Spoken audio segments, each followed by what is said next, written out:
नमस्कार, मैं हूं प्रभाकर मिश्रा। कोर्ट कचहरी और कानून से जुड़ी खबरें बताता हूं। हिंदुस्तान से कुछ लोग गए रसिया नौकरी करने के लिए, यही बताकर भेजा गया था। वहां गए तो पता चला कि उन्हें युद्ध लड़ना पड़ रहा है। 26 लोगों का परिवार सुप्रीम कोर्ट आया है। ऐसे और भी लोग हैं। परिवार वाले कह रहे हैं कि वो वहां पर फंसे हुए हैं, घर वालों से संपर्क नहीं हो पा रहा है। जब संपर्क हो रहा था तो उन्हें बताया गया कि उन्हें सेना में जबरन भर्ती कर लिया गया है। परिवार वाले जब सुप्रीम कोर्ट आए तो सुप्रीम कोर्ट ने सरकार को नोटिस जारी कर जवाब मांगा है कि आप इसमें दखल दीजिए, आप बताइए इस पे क्या कर सकते हैं। हमारे साथ याचिकाकर्ता के दो वकील हैं। अपना नाम बताइए। मेरा नाम ऋत्विक भनोट। ऋत्विक, जो आपने पिटीशन लगाई है 26, इसमें आपने क्या क्या बातें रखी? बातें ये रखी हैं कि हमारा 6 महीने से अपने परिवारजनों से कोई संपर्क हो नहीं पा रहा। सरकार को हम कई चिट्ठियां लिख चुके हैं, कई रिप्रेजेंटेशन जा चुकी है, लगभग 250-300 रिप्रेजेंटेशन जा चुकी है। कहीं कुछ ना कुछ वेग रिप्लाई 4-5 बारी हमें आया है। आज तक कोई डिसाइसिव हमें नहीं पता हम कौन से व्यक्ति के पास जाए, किसको अप्रोच करें, कहाँ जाए, कौन सा मंत्रालय क्या करेगा, हम नहीं जानते। सरकार is well aware, the government is well aware as to what is happening. The government has turned absolutely silent on this issue. Now what is to be done, because हम कई बार विदेश मंत्रालय के हम सामने गए हैं, धरने दिए हैं, कई चिट्ठियां लिखी हैं, कोई उसका असर आया नहीं। तो आज थक हार के 6-7 महीने बाद हमने सुप्रीम कोर्ट में एक रिट पिटीशन लगाई है कि हमें बताया जाए हमारे परिवारजनों का हुआ क्या, वो मर गए, वो जिंदा हैं, जेल में हैं, घायल हैं, क्या करना है उनको? आपके जो क्लाइंट हैं, जो परिवार वाले आए हैं, उनके घर का जो परिवार का सदस्य जो वहां गया, रसिया गया, वो क्या कह कर गया? क्या उनको कई इंडिया में, भारत देश में कई ऐसे एजेंट हैं जो कि झांसा देते हैं कि भाई हम आपको नौकरी दिलवाएंगे रूस में, वहां पर हम आपको ये अंडे की फैक्ट्री में लगवा देंगे, हम आपको कहीं मैन्युफैक्चरिंग प्लांट में लगवा देंगे, हम आपको कहीं नौकरी दिलवा देंगे। अल्टीमेटली थक हार के जब वो वहां पहुंच जाते हैं, उनसे कागजों पे साइन लिया जाता है।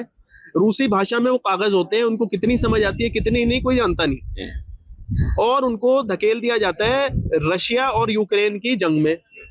वहां पर जब तक उनके मोबाइल में सिग्नल रहते हैं, वो अपने परिवारजनों से उन्होंने गुहार कई बार लगाई है कि हमें बचाओ, कुछ उसका सॉल्यूशन आया नहीं। वहां पर एम्बेसी में भी तो कहा होगा? एम्बेसी को कई बार कॉल करा है, एम्बेसी की तरफ से कोई जवाब आता नहीं। 1-2 बार कुछ रिट पिटिशनर्स ने एक बार एम्बेसी को कॉल किया था। एम्बेसी का कहना है कि खोट तुम में है, तुम वहां पर गए ही क्यों, ये एम्बेसी का जवाब है। ये वर्बल जवाब है, कम्युनिकेशन? ये मोबाइल पर ऐसा मेरे क्लाइंट ने बताया कि हमें ऐसा सुनने को आया। 26 लोग यहाँ सुप्रीम कोर्ट आए हैं, ऐसे और कितने लोग हो सकते? कई 100 हो सकते हैं, कई 100 हैं। और ये बात कि युद्ध में ही फंसे होंगे या फंसे हैं या युद्ध लड़ रहे हैं, ऐसा कैसे पता? क्योंकि उन्होंने अपने वीडियो भेजे हमें जहां पर वो जंग के मैदान में है, बंकरों में छुपे पड़े हैं। उन्होंने रूसी सैनिकों की यूनिफॉर्म पहनी हुई है, हाथों में उनके बंदूक है। कभी उन्होंने उनको शायद उनके हाथ में क्या ट्रेनिंग होगी उनके हाथ में बंदूक पकड़वा दी है। कभी भी सर पे आकर के उनके ड्रोन फट जाता है, कहीं से भी गोली आ जाती है, और उनसे कांटेक्ट नहीं है पिछले 6-7 महीने से। बात समझ गए? तो जब बाहर कमाने आप जा रहे हैं या घर वाले को भेज रहे हैं, तो थोड़ा सा जांच परख कर लीजिए। और वैसे देश में, जो देश युद्ध में शामिल हो, वहां तो भाई साहब और सावधानी की जरूरत है, क्योंकि यहाँ से जाएंगे नौकरी करने, वहां पर ऐसा यूक्रेन में भी हो चुका है, रसिया में हो ही रहा है।